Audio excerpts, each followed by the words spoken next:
Hello, everyone.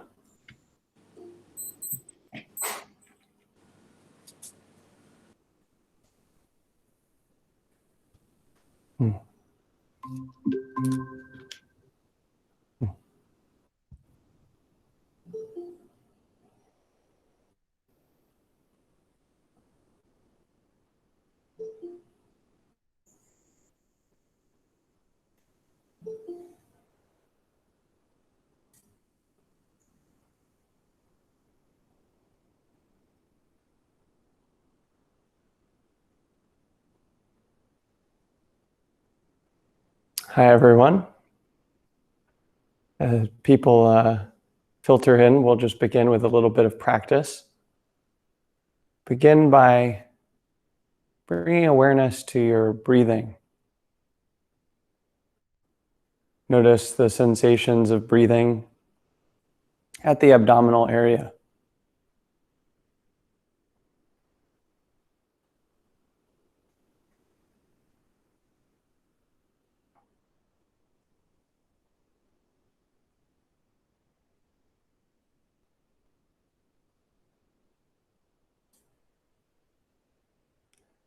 Settle your awareness on the breathing at the abdomen, noticing those sensations with as much detail as you can manage right now.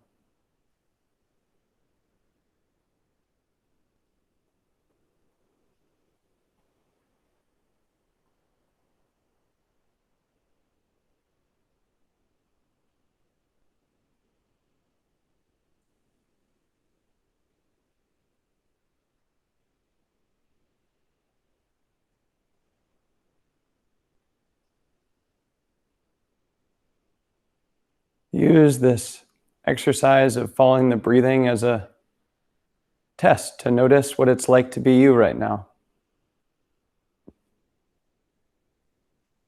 In particular, whether the mind is concentrated and focused or distracted and dispersed.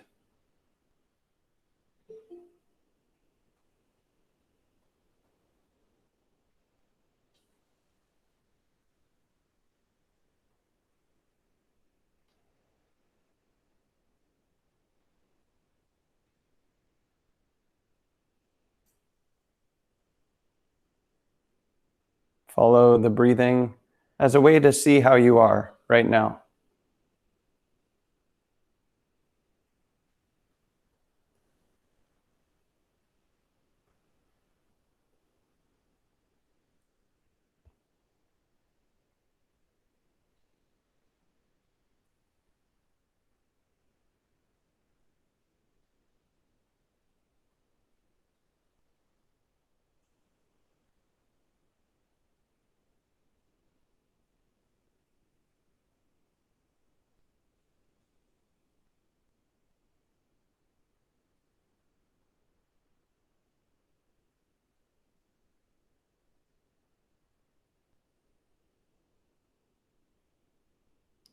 Is it easy to stay with the breath or difficult?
Notice the quality of your mind as you follow the breath.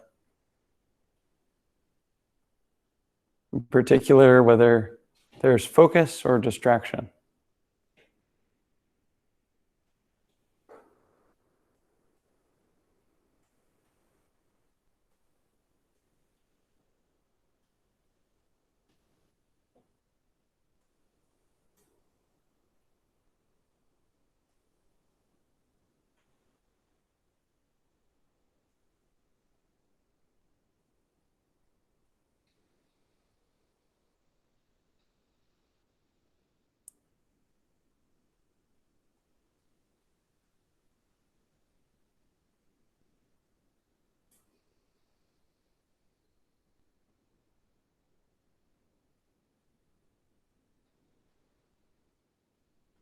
In this technique, it's less important to aim for concentration and more important to notice what the quality of mind is. Using the breath as a way to notice what it's like to be us right now.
Very good.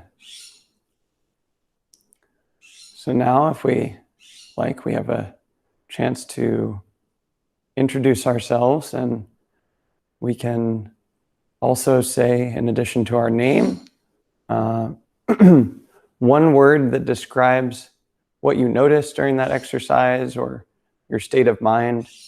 Could be concentrated, it could be distracted, it could be something else that you noticed. And this is optional, this exercise, but if you'd like, you can do that. We'll begin with the people here in this physical location, and then we'll move to you, our friends joining us online. So I'm Tasshin, and I found that my mind was pleasant. Hi, I'm Alice. I felt very content. Hi, I'm Vienna. I noticed my mind having drowsiness.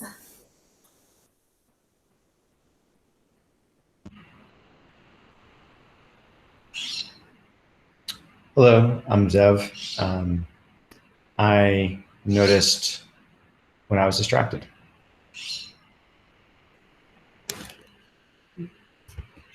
Hi there, it's me, Pan. I was noticing a lot of energy. Hi, I'm Christian. I noticed some grief. Hi, I'm Kyle. I noticed fatigue, but energy nonetheless, in some weird way.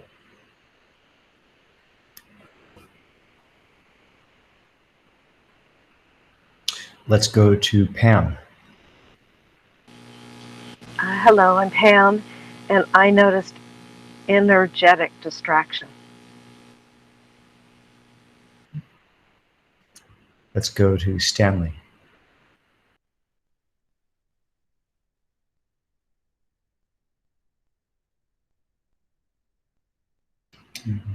Stanley's muted.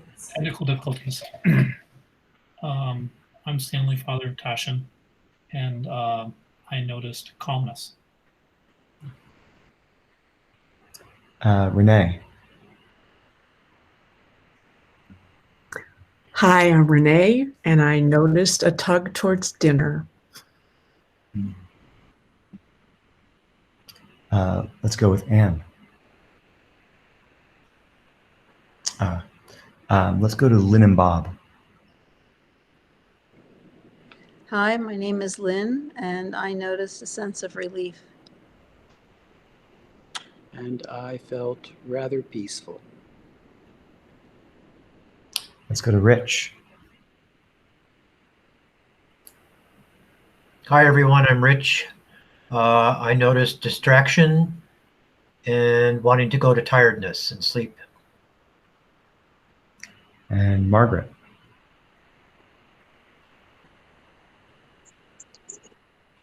Open acceptance. Wonderful. Well, it's good to be with you all. Oak here in California is coming off retreat, so it's nice to be with you all and be connected to our community in this way. It's really lovely that we can be joined by so many people in so many different places. So not only physically, but also in very different emotional, mental awareness spaces. We're all coming from different places physically, and we're coming from different places internally as well. This, of course, happens even when we are gathered in the same physical location.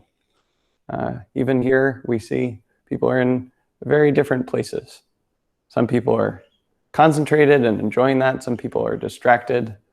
Some people feel grief, and some people feel a little bit of fatigue. All kinds of different places that we come from. It's good to notice this because often we assume that other people are in the same place we are. We tend to project our own experiences on other people. I'm concentrated, so that means everyone else is concentrated. I'm distracted, so that means everyone else is distracted. I'm happy, so that means everyone else is happy. I'm sad, so that means everyone else is sad, and so on. But we just gathered evidence that that's not true. People are in very different places all of the time, whether they report it or not. And just noticing this helps us to be compassionate and clear, act in skillful ways, just acknowledging that people are coming from very different places, of course, physically, culturally, and so on, but also just internally, and be in very different places. So today we'll be discussing the Three Pure Precepts. This is the latest in our new series of talks about the various numbered lists in Buddhism. Suggested that if we're interested in learning about the Buddhist spiritual teachings, that it's useful to examine and even memorize the many numbered lists that are in Buddhism. And so we've selected a few that we think you might enjoy learning about. We discussed the 3 jewels or 3 gems or 3 treasures a couple of weeks ago, and Pan last week discussed the 4 great vows, the 4 bodhisattva vows. And today we'll be discussing ethics through the 3 pure precepts. For those of you that are familiar with Buddhist ethics, this might be an interesting choice. It's more common that we discuss the 5 precepts. This is the more common numbered list associated with ethics, is the 5 precepts. And of course, those of you that might know something about Buddhism will know that there are actually other forms of that list as well, the 8 precepts, the 10 precepts. Sometimes there are 16 precepts. Sometimes there are 32 precepts, all kinds of numbered lists of precepts. They take different forms, but the basic numbered list of ethical precepts that's most commonly discussed is the 5 precepts. This is undertaking various trainings not to do certain things, not to kill, not to steal, not to commit sexual misconduct, not to lie, and not to take intoxicating substances that are addictive in nature. That's most Buddhist lay people take up these vows or a variation of them. And the same is true for most monastics and most Buddhist traditions, that they take up some form of these vows. And this is a useful list for us to know, the 5 precepts, because it provides some basic guidelines for us. Okay, these are some things that are said to not be very helpful for me. I'm going to avoid killing, for example. I'm going to avoid stealing. I'm going to avoid sexual misconduct. I'm going to avoid lying, and I'm going to avoid intoxicating substances. On the surface, this might seem pretty easy, but when we actually take this up, it's quite challenging. For example, caffeine. Is that an intoxicating substance? Some would say yes, some would say no. Different people have different answers. It's not clear. And so we have to decide for ourselves whether we want to drink caffeine. Does that help us or does it hurt us? It's not completely clear from this perspective. And the same is true for the other precepts. What does it really mean to lie, for example?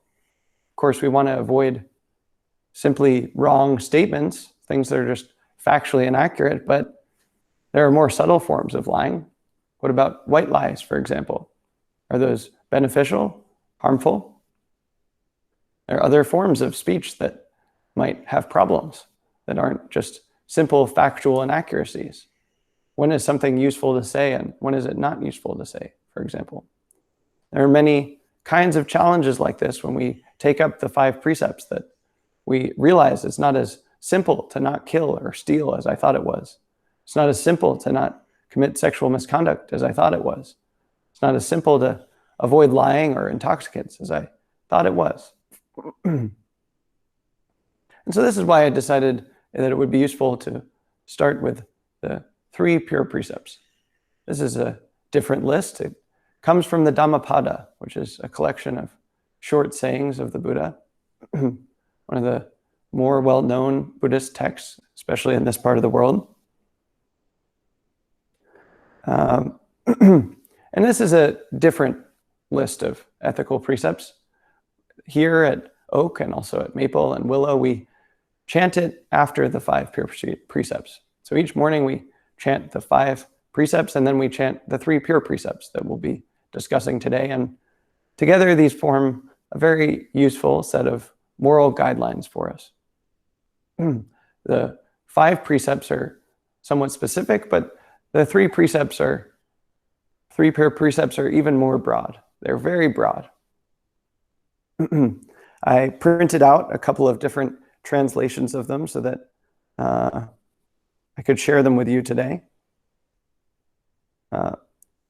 First is to avoid all evil, to cultivate good, and to cleanse one's mind. This is the teachings of the Buddhas.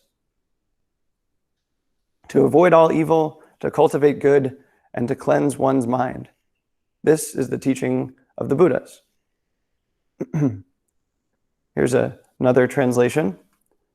The non-doing of any evil, the performance of what's skillful, the cleansing of one's own mind. This is the teaching of the awakened. This is from the 14th chapter of the Dhammapada. Here's another translation, a rather liberal translation that certain Tasshin Fogelman published on his blog recently. Don't do bad things, do good things, and clarify the mind so that what appears morally unclear becomes clear to you. It's a different translation, perhaps more accessible to us. Don't do bad things, do good things, and clarify the mind so that what appears morally unclear becomes clear to you. So what is this teaching? This is said to be a summary of the teachings of the Buddhas. This is how we introduce it here when guests come. We say this summarizes the teachings of the Buddhas. These 3 pure precepts summarizes all of the teachings. It's good to know this list if we are interested in Buddhism or spiritual practice, because it's said to summarize all of the teachings of the Buddhas. There are many teachings of the Buddhas, and to have such a short, concise summary is useful to us. The first 2 points are, rather simple. Don't do bad things and do good things. To avoid all evil, to cultivate good. But what does this itself mean? Well, it means that if we know something is bad, if it's unskillful, if it's not beneficial, then we avoid doing it. We choose not to do it. And this is easier said than done. Many of us know that we shouldn't do certain things, and yet we find ourselves doing them anyway. This was actually, I don't know if my father will remember this, but this was one of my early moral challenges. I remember very clearly sitting in our kitchen and screaming at him. I was very angry with him, very upset. And as I was screaming at him, as I was angry at him, I realized I don't want to do this. This is not working. It's not helping me, and it's not helping him. And yet I found myself mysteriously unable to stop yelling at him. I wanted to stop. I knew it wasn't helping me. It wasn't helping him, but I couldn't stop yelling. I was just furious, and I couldn't slow down that vehicle that was spiraling into a collision. Just couldn't stop. And I was very confused. Why is this? Why am I unable to stop, even though I know that this anger is unwholesome? It's poisonous to my mind, and it's hurting someone I love. Of course, now I see an answer that has benefited me, which is essentially mindfulness. We need mindfulness, and when I was 5 or 6, I didn't have very much mindfulness. Didn't have the ability to slow down and pause and say, let's put the brakes on this thing. Even though I very desperately wanted those brakes, I couldn't find them because I hadn't practiced mindfulness at that time. And so now when I notice behavior that's unskillful, that's not working for me, that's harming others, it's a little bit easier to slow down because I've practiced mindfulness. In the same way, we sometimes have challenges with this second point. We know that there are good things we should do, and yet we find that we are not doing them. We want to help others. We want to benefit others. We want to do something good for ourselves, and yet we don't do it. Simple example would be certain daily habits like meditating or exercising. Many of us know that daily meditation benefits us. Many of us know that daily exercise benefits us, and yet it can be hard to find the willpower, the motivation, the momentum to actually carry through on what we know is good. And so this also is taught that if there's something that we know is good, we should do it. But we've already seen, just mentioning these two things, that it's very hard. It's very hard to avoid doing bad, evil, unhelpful, unwholesome things. It's very hard to do the good things that we know that we should do. Even if we feel very driven to do it, it can be hard to move forward. There can be all kinds of challenges and obstructions. And this, I would suggest, is why there's a third teaching, the third pure precept, which is the cleansing of one's own mind, to cleanse one's mind, to clarify the mind so that what appears morally unclear or perhaps is challenging becomes clear to you or easier for you. This is why we practice mindfulness. This is why we purify our mind, cleanse our minds, so that the first 2 points become easier. If we purify our mind of the various bits of detritus and confusion that we accumulate in this life, it becomes easier to avoid doing bad things and to do good things. With the mindfulness that we cultivate, it becomes easy to slow down when we're angry, for example. With the same mindfulness, it becomes easier to move in the direction of helping others when we know we should. Of course, in the Buddhist teachings, there's an intrinsic benefit to cleansing one's own mind as well. There's joy, clarity, insight, and benefit that comes simply from having a clear mind. This is the road to the end of suffering. The cessation of suffering comes from this very act of purifying our mind, of cultivating mindfulness. So there's an intrinsic benefit and there's a secondary benefit of increasing our ability to do what is right.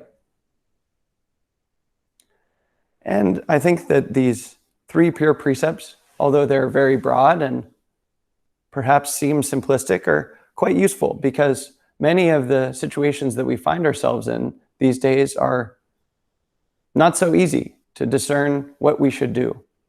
We as a species find ourselves in increasingly complex and challenging moral situations. We know that things aren't working for us, and yet it's not clear what should be done. Some things are straightforward. For example, avoiding lying, although there are many challenges with that and things that are worth looking into, we know that we should avoid factual inaccuracy.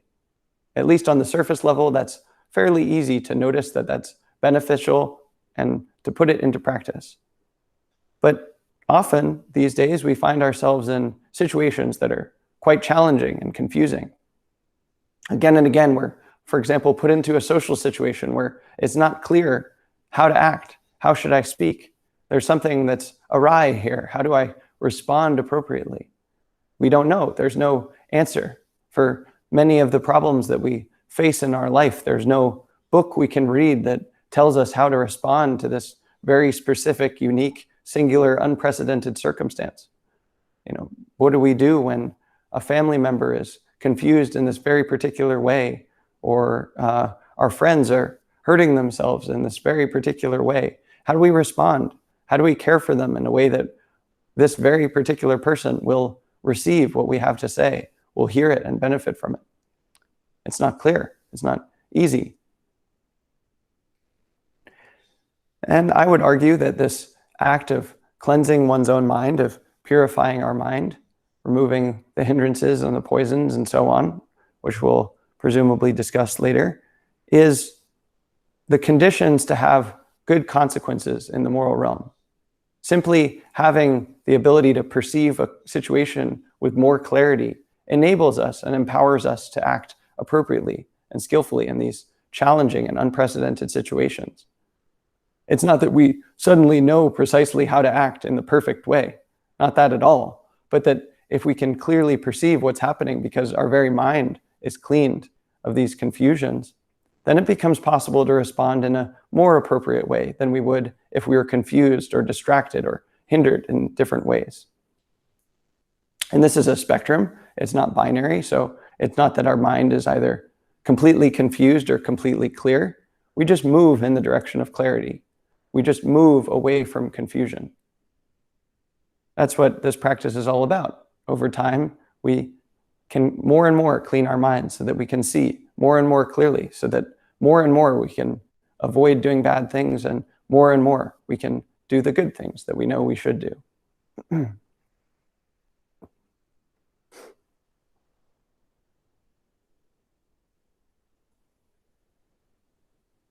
These steps are the prerequisite for cultivating what's referred to as conscience. We know that we shouldn't do certain things, and we know that we should do other things. And our ability to notice this clearly and act on that is the strength of our conscience.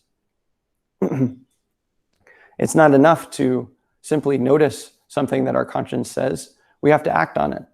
And both of these things require the mental, emotional, spiritual clarity that comes from, for example, mindfulness practice. We need to be able to listen to the small, quiet voice within that says, this isn't quite right, or you should do something now. We need to be able to discern that voice, and we need to be able to act on it. And mindfulness allows us to cultivate that strength. The clarity of mind that we have is the prerequisite for moral strength, for the development of our character. And it's a virtuous feedback loop. The more we develop our character, our ethics, our integrity, our morality, whatever you would like to call it, the more we are in a position to clarify our minds. The more we clarify our minds, the more we're in a position to develop our characters and act in beneficial ways for our communities and the world. This is how Forall, my teacher, described it. He said, "How can I give my body, mind, and life completely to great love for the benefit of all beings? In other words, how can I live a good life? To the extent that you know the answer, let it guide your actions, so that any actions, thoughts, and feelings or aspects of your lifestyle are not in accordance with what you already know and believe are actively put in accord. Whether your steps are big or small, take them incessantly and completely." So many of us have this question in our hearts. We want to know, how can I live a good life? What is the good life for me to live? And to some extent, we already know the answer. There are things that we know we should do. There are things that we know that we shouldn't do. And to the extent that we know that answer, we should act on that. We should act on that, and it's challenging. We, of course, find it challenging, but we take steps in that direction. We decide, I am going to do this. I am not going to do that. And when we make that decision, we take that step incessantly and completely. We forevermore do the decision that we decided to make. We stop doing the bad things and we start doing the good things. And we can build up momentum with this kind of behavior change so that it becomes easier and easier to make large-scale behavioral changes, whether they're starting to do positive things or stopping doing negative things. We can build confidence that if we decide to make a change, that we will make it. That's why it's so important to make changes, behavioral changes completely, so that we build up this track record. We can look back and say, wow, it's easier now for me to make positive behavioral change. For example, I look back at that 5 or 6-year-old that was angry in my parents' kitchen, and not only have I developed my mindfulness so that it would be easier to stop being angry now, but I've made many positive behavioral changes since that time. I've cut away things that weren't working for me. I've started to do things that are positive for me. And that itself has a momentum that can escalate, that can build and grow over time.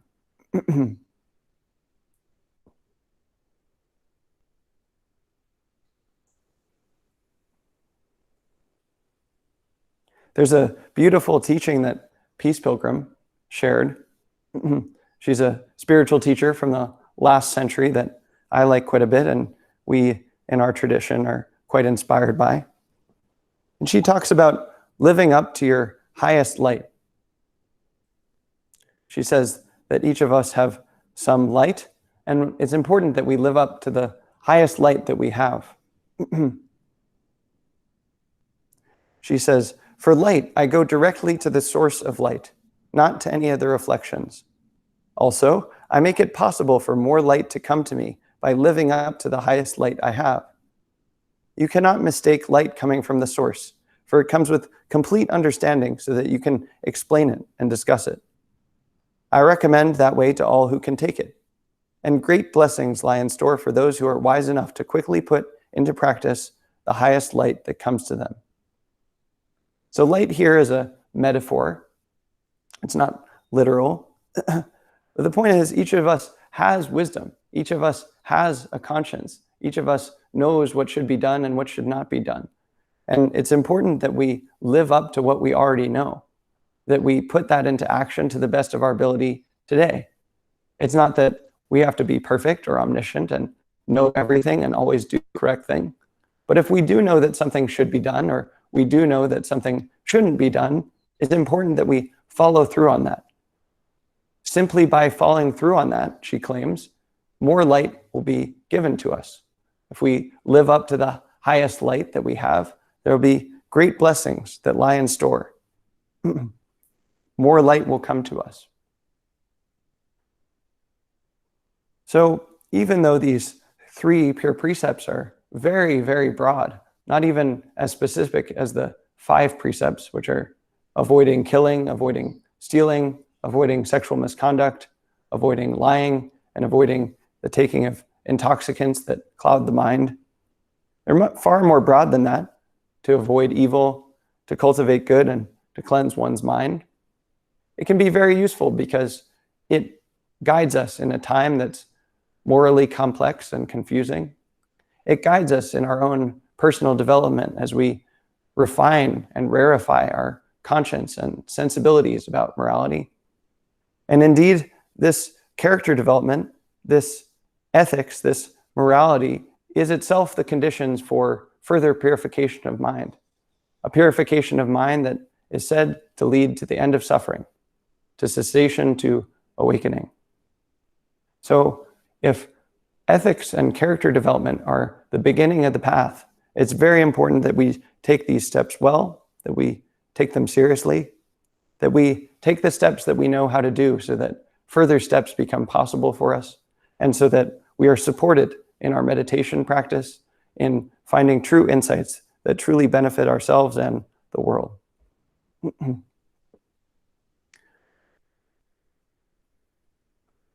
So with all that said, we'll have a chance today to practice this 3rd pure precept, to clean our own minds through the practice of mindfulness.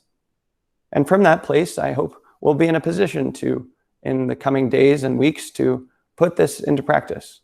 If there's a step that you know that you should take, not doing something bad, doing something good, try to take that step in the next few days and few weeks. In this way, it's exciting. It's not that I'm telling you to make a very specific behavioral change that changes your life, that you're sort of being ordered around by this person on a video camera. Instead, you get to choose what step you want to take in your own character development at this time. What do you think would be beneficial for you right now? Would it be to stop a certain negative habit? Would it be to start a certain positive habit? You decide. But please put this into practice, not only with mindfulness practice for the next hour or so, but also in your life after this call ends, in the days to come and weeks and years, so that this practice truly takes root, flourishes in your life, and for the benefit of all beings.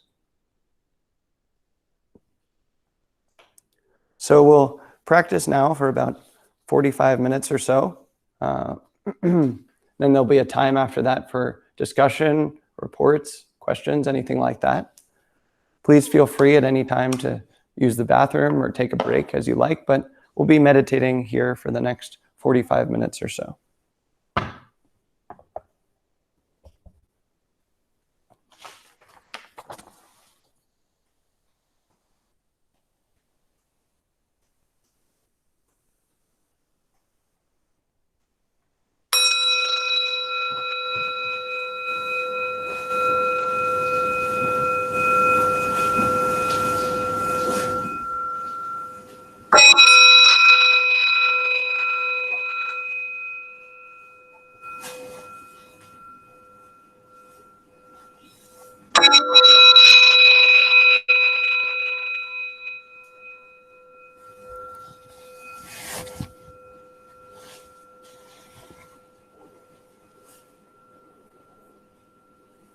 Begin the practice by straightening up, allowing your spine to become upright,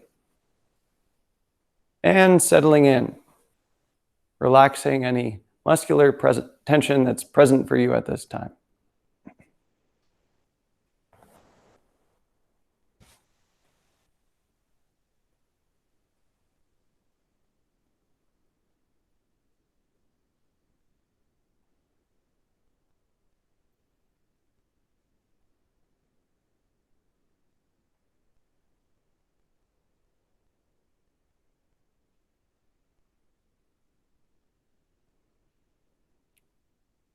With this upright, relaxed posture, cultivate an alert, relaxed mind.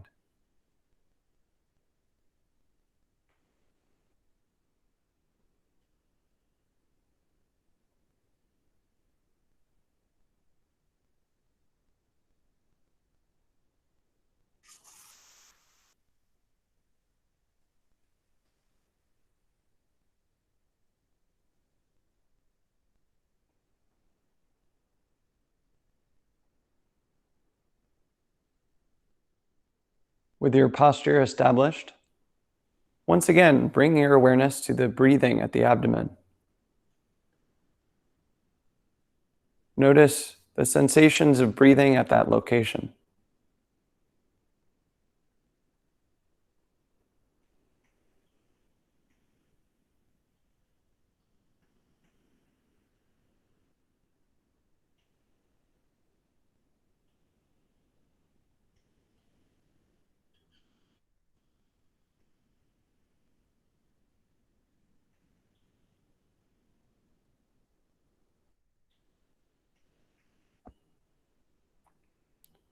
Having settled your awareness on the breathing,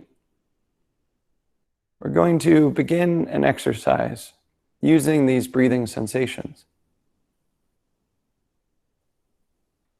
We're going to count our breaths. At the end of each exhale,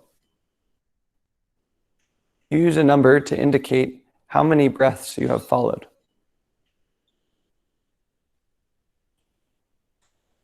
A breath is an inhale and an exhale, and we'll count each breath at the end of the exhale.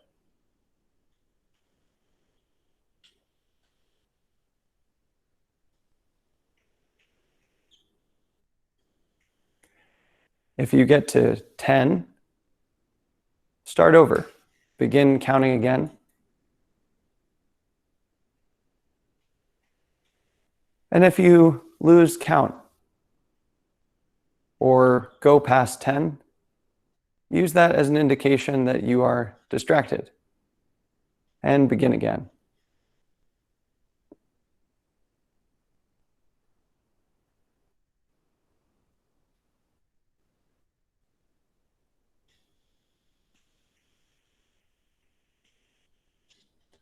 Say the number clearly in your mind.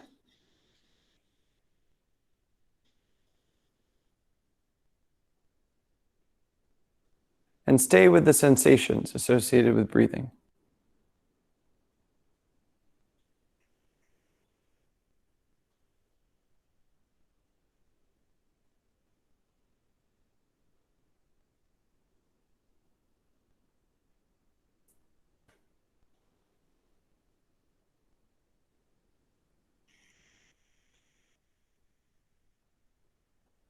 Different people breathe at different rhythms, but it will sound something like this. 1,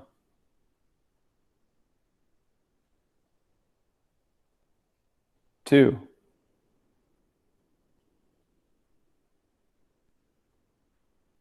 3. Be sure that you can hear the numbers clearly in your mind.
'As with the exercise at the beginning of the period today, this is less about becoming concentrated and more about noticing the quality of mind.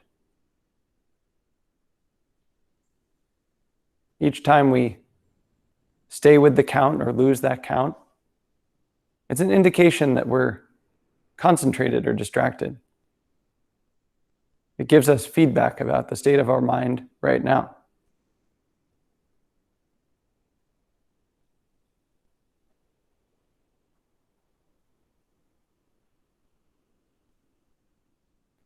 Concentration is staying with the count and also with the sensations of breathing.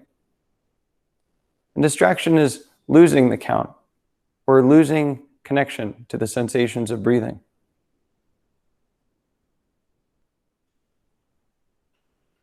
Use this exercise to notice the quality of your mind right now.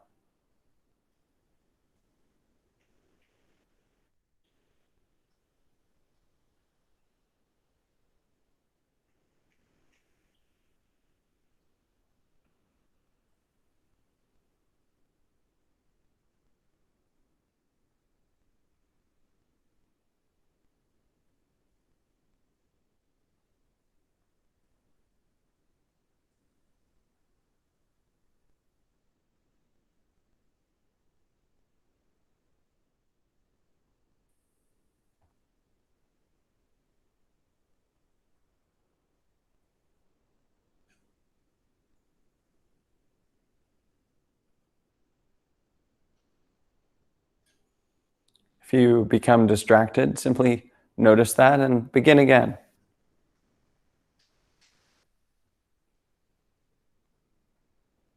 If you're concentrated, enjoy that and carry on.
If you're finding that your mind is tending towards distraction, see if you can make a change that will make it easier to concentrate.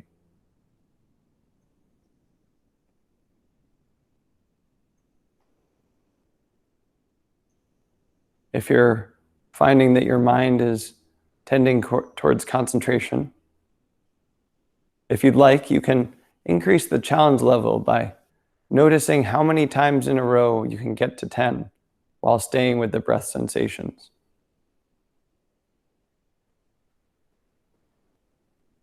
Whether your mind is tending towards distraction or concentration, there's something optimal to do right now.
Counting breaths in this way gives us fast feedback as to the state of our minds right now. And that feedback is a necessary condition for fun. See if you can make it like a game. Play the game of counting breaths.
Very good.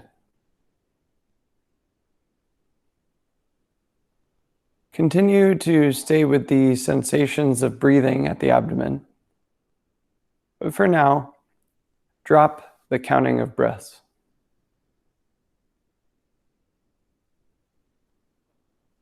use your awareness to stay with the sensations of breathing at the abdomen.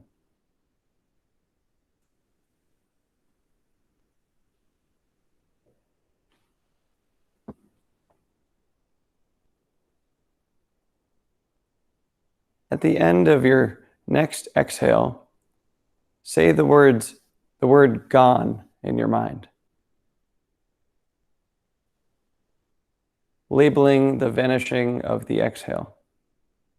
Gone.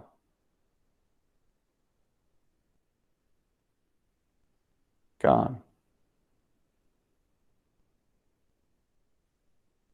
Gone. Just like that in your mind.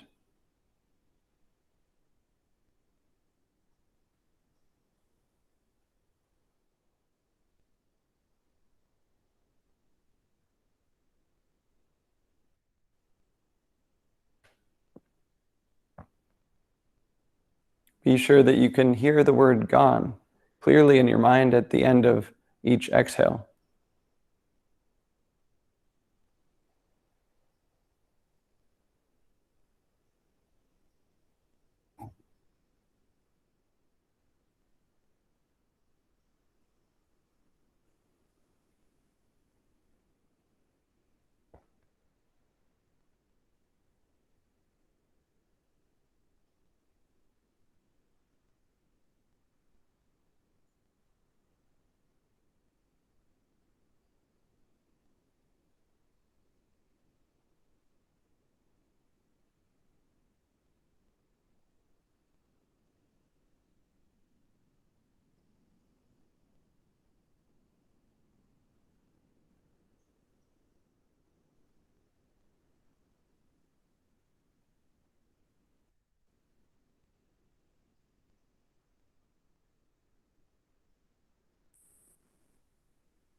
As you use this label, notice clearly what it's like for the breath to disappear.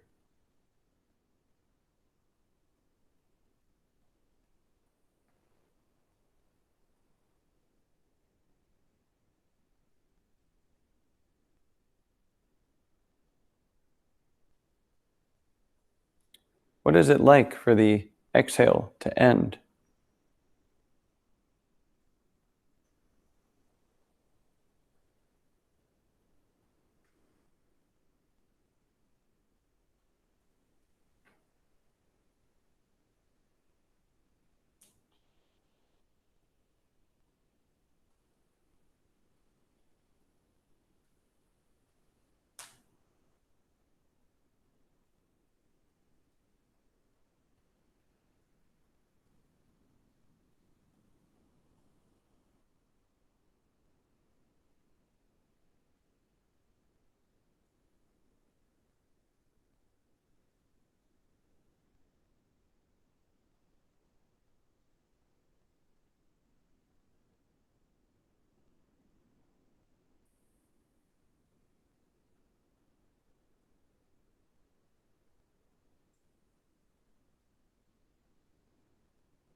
Maintaining this clear momentum, begin to notice, in addition, the end of the inhale, and use the word gone to label that as well. Should sound something like this in your mind. Gone. Gone. Gone. Gone. Notice clearly the end of the inhale and the exhale, staying with the sense phenomena and using the label gone to indicate those endings.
Now, if you would like, expand your awareness even further. Allow yourself to use the word gone to label any vanishing whatsoever in any sense domain. You don't have to label the end of each inhale and exhale, but those are always available. Instead, turn your awareness to vanishings, any vanishings. Perhaps a sound in the room or a thought in your mind, the beginning or end of a breath or an itch, an image or sight that arises in your visual field. Notice those endings. Use the label gone to notice vanishings in your sense perceptions.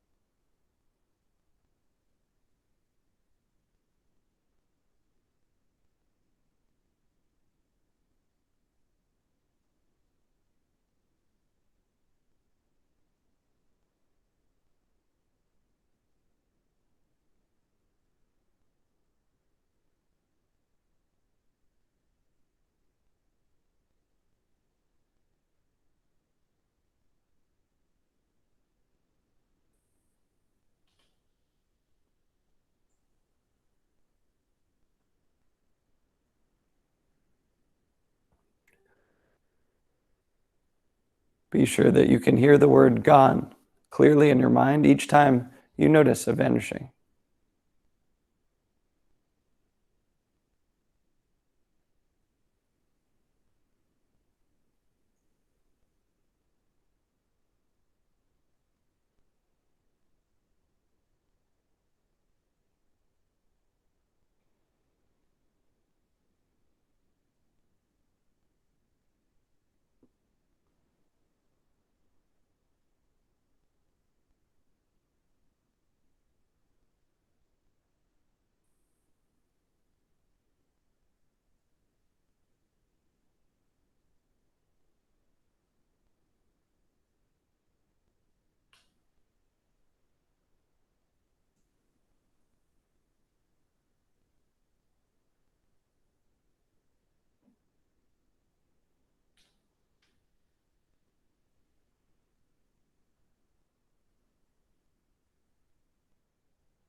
If it proves difficult to find vanishings, you can always return to the breathing sensations. Each inhale ends. Each exhale ends. And you can label that accordingly as gone. In any case, turn your awareness to vanishing sensations.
Very good. Put that aside for now. And once again, return to noticing the state of your mind right now. What's it like to be you right now? Has it changed since we began these exercises?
This is a time to share anything that you like about how that was for you, any reports about your experiences, or any questions that you have about the talk or the guidance.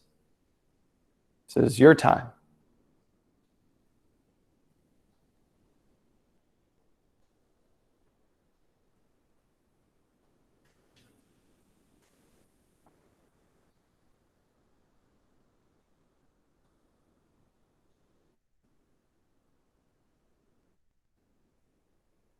Yes, Zev?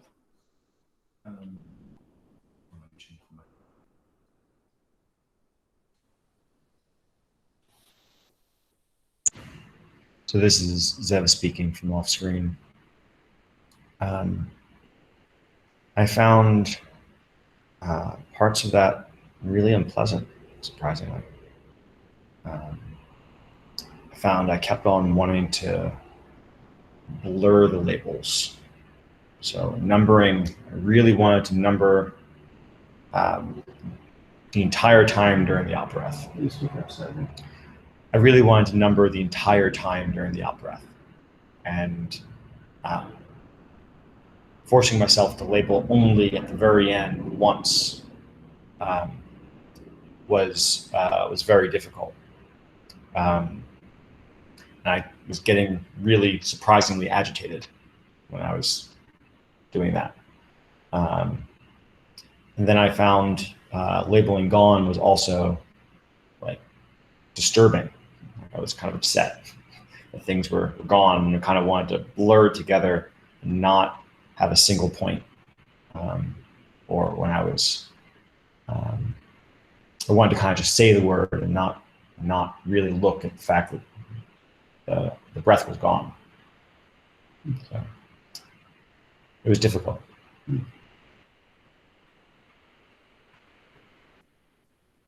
So you were with both exercises, they involved labeling, and connecting the label to the sense phenomena was irritating on a level that was surprising to you. Yeah, that's right. Mm-hmm. Have you done much with labeling before?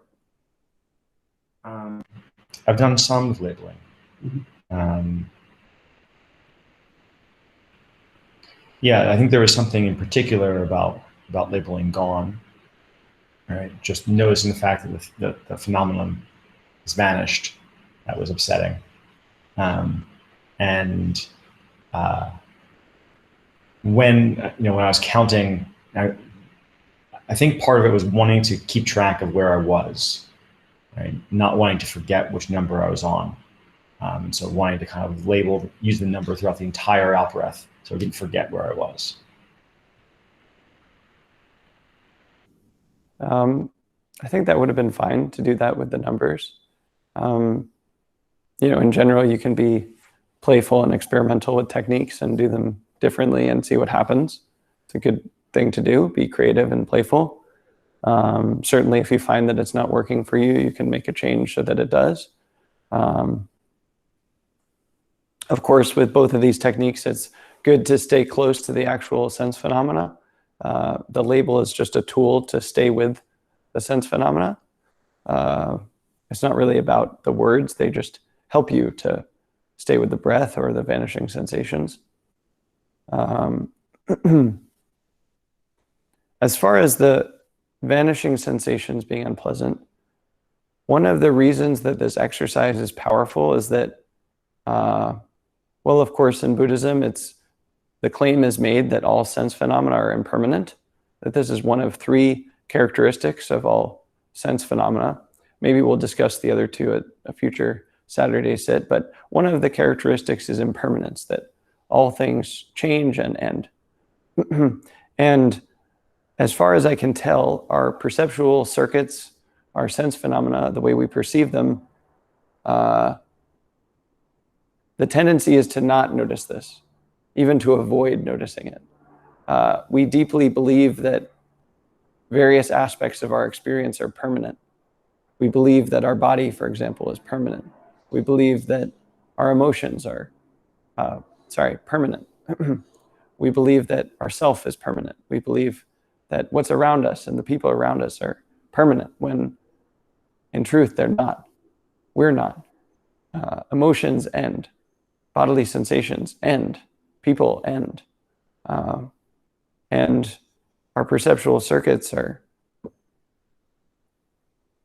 tend not to notice this.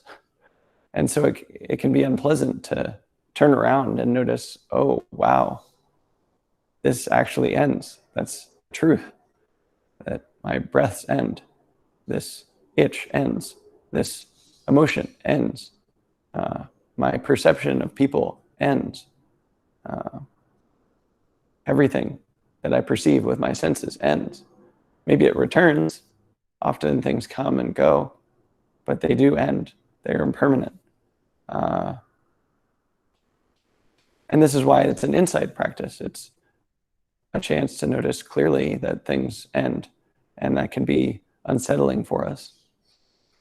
Of course, the state of mind that we're in matters a lot. So it might be that if you were in a deeper concentration state, for example, that what's unpleasant on the surface would be extremely pleasant to notice. To notice, oh, wow, things end. It can be very relieving to notice that things end. We have a strong emotion come up that's difficult, and even though we're in it, we realize this will end too. We're in some circumstance that's extremely challenging. We don't know what to do. Well, at least it's going to end. And from a concentrated state of mind, that can become clear to us, and it can become pleasurable. Of course, it's not necessarily that you weren't concentrated, but we can always be more concentrated. And it's possible that if you were more concentrated than if you were today, that it would be more pleasant than unpleasant. But in any case, it's the truth that things end. And we here care about the truth. You care about the truth, and it's true. Sense phenomena end. You notice this for yourself today, and even if it's unpleasant for us, it can be worth looking at closely so that we come to terms with it instead of subtly fighting it. Is there anything else you'd like to say or ask about that?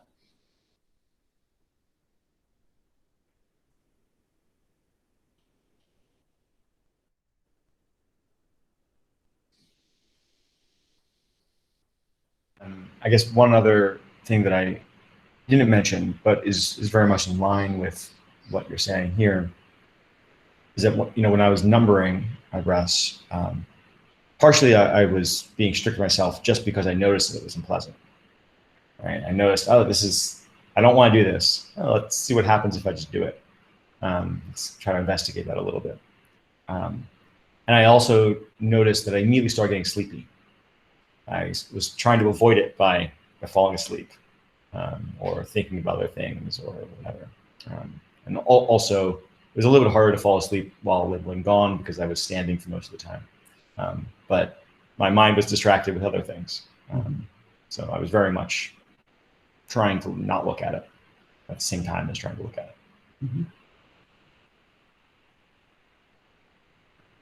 Yes. Well, we have evidence that there are very deep patterns that prevent us from looking at these kinds of things. Aversion, distraction, sleepiness. These are a few of them. There are more, many enemies that come to do battle with us as we seek truth. So it's good that you got acquainted with a few of them. You know that those show up for you when you throw yourself in.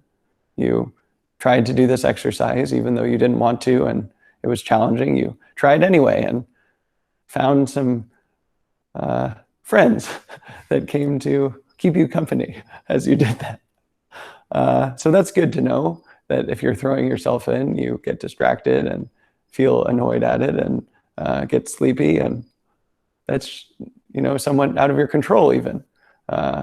These things just happen. On another note, the strategy that you took is basically what Shinzen calls turn towards. A challenge arises and we can either turn towards it or we can turn away from it.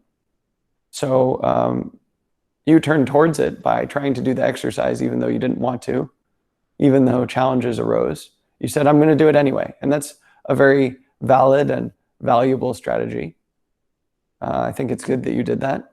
And there's another strategy, which is turning away. We have a challenge come up and we can turn away.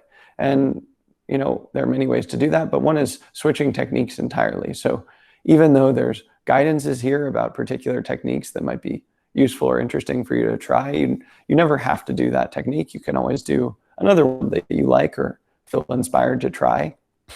You can also, as we talked about, make a slight tweak that works for you. For example, there are different ways to label. You can try different ways to label. You can do anything.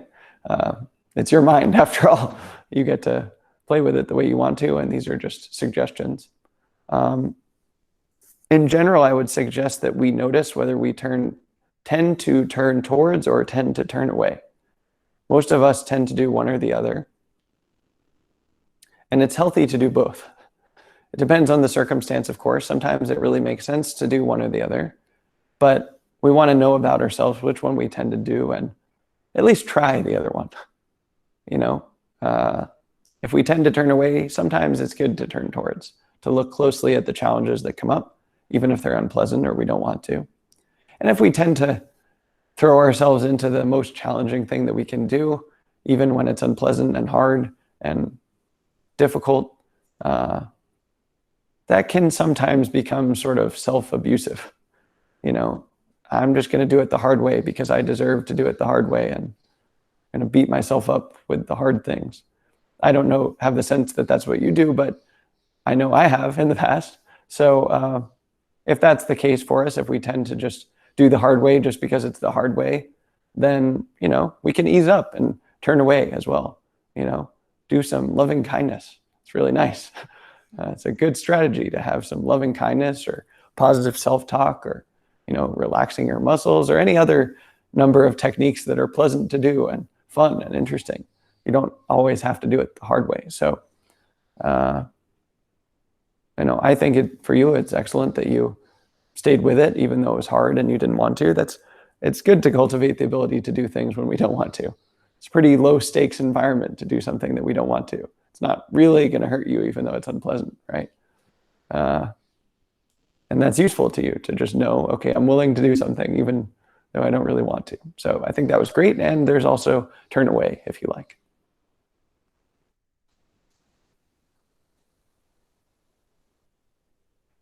Just a second. Any other questions or comments, reports? Yes, Margaret. Thank you, Tasshin. And it's so nice to see everybody. I took a bunch of notes. I had a lot of things I could say, but I'll try and edit myself. First off, I want to say, breath. What an intoxicating, addictive substance. Who needs anything else, huh?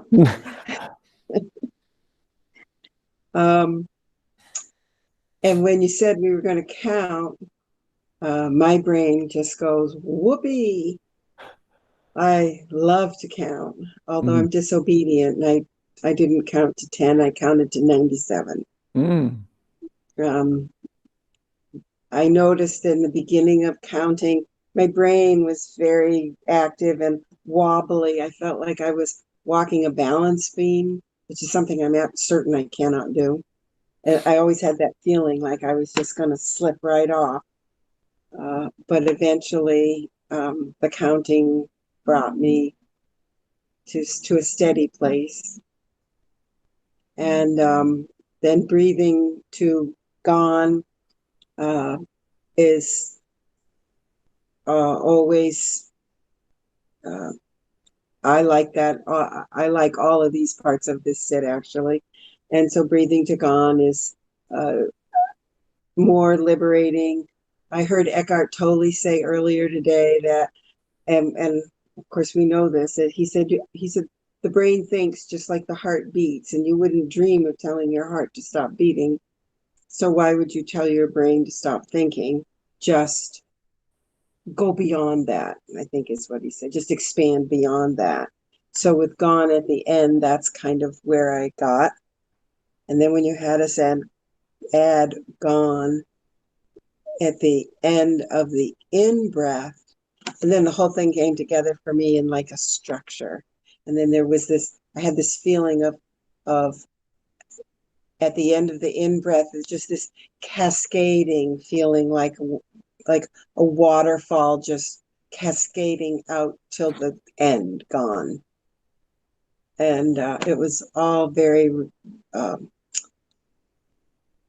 working on really on practicing expansion and getting out of some of my own very stuck spots of control or resentment or fear or anxiety. So that, and I want to do that by expanding beyond, just accepting those things and then expanding beyond. So everything in this practice today really supported that for me. And I really appreciate it, of course. Thank you. Yeah, thank you for sharing, Margaret. And it's nice to see you. Sounds like you had a really enjoyable time, and I'm happy to hear that. Sometimes it's difficult and challenging and frustrating, and that's okay too, but it's always nice when we enjoy it. That happens sometimes, and it's good to enjoy that we're enjoying it. It's good to enjoy that we're enjoying it. I enjoyed that you were enjoying it. So thank you for that. As you say, there can be a addictive quality to it. It can be fun even. And this is a healthy and wholesome way to find joy and pleasure if we can find it. It's not always easy to do that. It's fine if it's hard and challenging and confusing and so on, but it is in fact possible to enjoy practice. And Margaret's words and also her face indicated that quite strongly. You could just tell she was having a good time. And that is possible. We have evidence of it. So thank you for that evidence. And yeah, whenever it's possible, we want to enjoy it and savor it, that we're enjoying it, and use that to fuel our practice and fuel our life. Yeah, it feels like a kind of loving kindness, actually, now that I look back on it. Mm-hmm. To not try and pick it apart and make it something less pleasant. Mm-hmm. Thank you. Mm-hmm.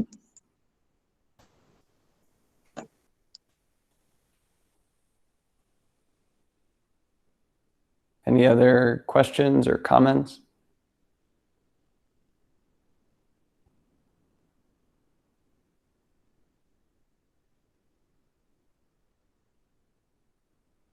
Let's go with Pam. Yes, thank you very much. I would call my experience kind of in the middle, mostly difficult with distraction.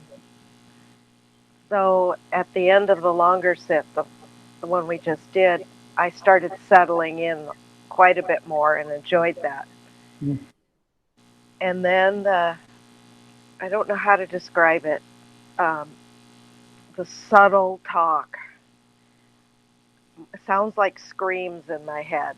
I started noticing that and realized that often comes up during retreats or more intense practice, and I've been trying to deflect from it. Mm-hmm. And with this group today, I feel very comfortable with the group. I got to see it rise up and gone and enjoy the moments when it wasn't there and not be very fearful. It was pretty matter of fact. A lot of equanimity with it, which was very important for me to notice, because I'm glad to spend the time noticing that. I'm not sure what else to say about it, but it's important that I pay attention to that skillfully when it's there, because it really influences my behavior. Mm-hmm. So I liked that. And other thing I want to mention, I'm going to be thinking about this more, about cleansing my mind, because as I spoke to Renee about yesterday, there is definitely something in my workplace that I need to be speaking up about in not in an angry way, but in a balanced, emphatic, figuring out when to push, when to just let things happen and then take advantage of whatever the other person says rather than just shouting it out to them and making them feel badly. So this is helpful for me to have this practice so that I can do that. It is very important. It is my role to do that. So I just wanted to report that. Thank you. Mm-hmm. That's a wonderful share. And it's interesting, maybe some of you noticed that Pam is experiencing similar things in her mind and outside in her life, that there are similar challenges in her own mind and also in her life. And it's not so different to work with our own minds and the world around us. We want to approach them in the same way, which is with kindness, essentially, treating ourselves and others well. You could practice that in your mind by intentionally saying kind things to yourself in a soft voice. So kind words, soft voice in your own mind, rather than loud, perhaps angry voice in your mind that sometimes they're shouting, you reported, in your mind. And so you can just practice having the opposite of that in your mind. And then you can also practice that in your workplace, saying things that are kind in a gentle way. And sometimes kindness for ourselves and others is not necessarily being like nice, you know? Real kindness can be firm. You know, it's still useful to speak with a gentle voice and not be angry and so on, but sometimes we have to be clear with people. You know, this really isn't acceptable, or this hurt me, or this is hurting someone else. And you can say that in a kind and gentle way. You know, a soft voice, free from anger in your own mind. But sometimes that is kindness, not just being pleasant and agreeable, which, you know, I certainly have the tendency to be. to sort of avoid conflict and just say the nice thing. But sometimes real kindness is being firm with people. So it's convenient that those are sort of taking the same shape, because if one of those seems easier than the other, if it seems easier to speak in a kind way to others in your life, or if it seems easier to practice being kind inside of your own mind, then you can just do that one and it will probably affect the other area of your life. So maybe one of those will seem more approachable, and I suspect that trying that, either intentionally being kind in, for example, the workplace or the people in your life, or intentionally being kind in your own mind, drowning out the screaming with kindness, that will naturally bleed over into the other area of your life.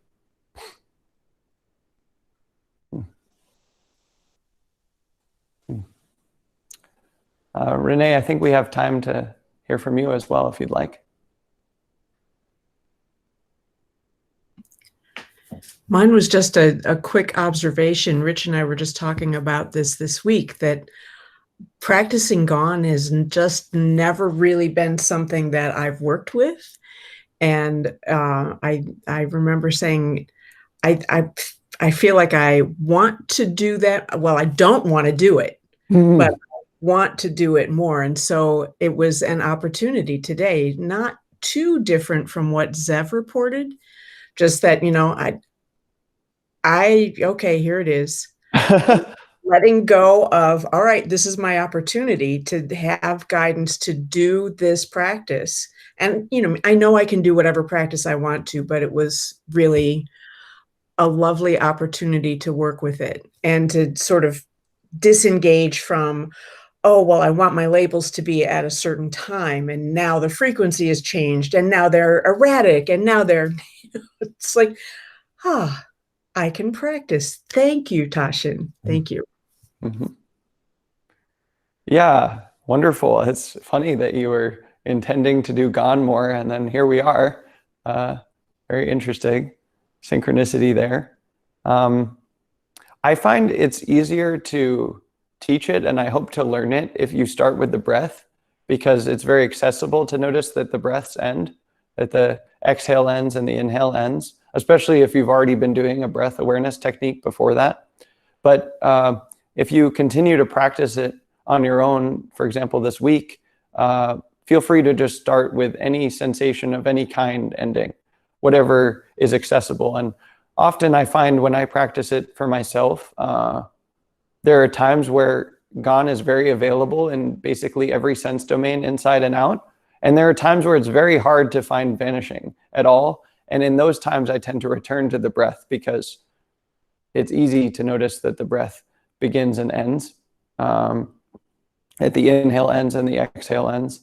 So it's useful to know about that, but it's mostly for like pedagogical convenience that I taught it the way that I taught it. I'd recommend just going straight to the other one and then sort of dialing down, if need be, to the breath. Could you say just a little bit more to sort of cross-reference with Zev's report about what it's like for you to find it unpleasant?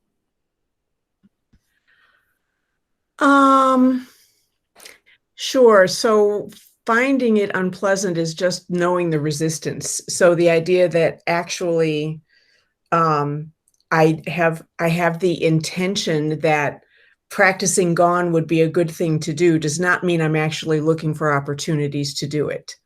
Does not mean I will actually do it on my own. Mm-hmm. And so it, to kind of work with that idea is like, oh, great. Can you hear the sarcasm? And oh, great.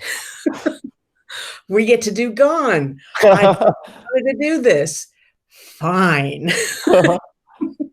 So there's that, and I just wanted to say about the sort of the pedagogical approach. It never occurred to me to do that with the breath, and one of my irritations with Gone is that it's like I'll be looking for Gone to happen on whatever the sense experience was. And so then that that becomes its own kind of, when is it going to go sort of thing. And to have, my tendency is to want to have a rhythm to it. And so to be able to do that with the breath sort of satisfies that, so then I can let go of that sort of training wheels maybe, and actually be looking for gone that that's just organic. And the organic gone is the thing that just irritates me. Got it. Well, it's fascinating to hear about this. Different people are different, and so it's I personally just like really love this technique. So it's interesting to hear about people that find it not enjoyable or don't want to do it.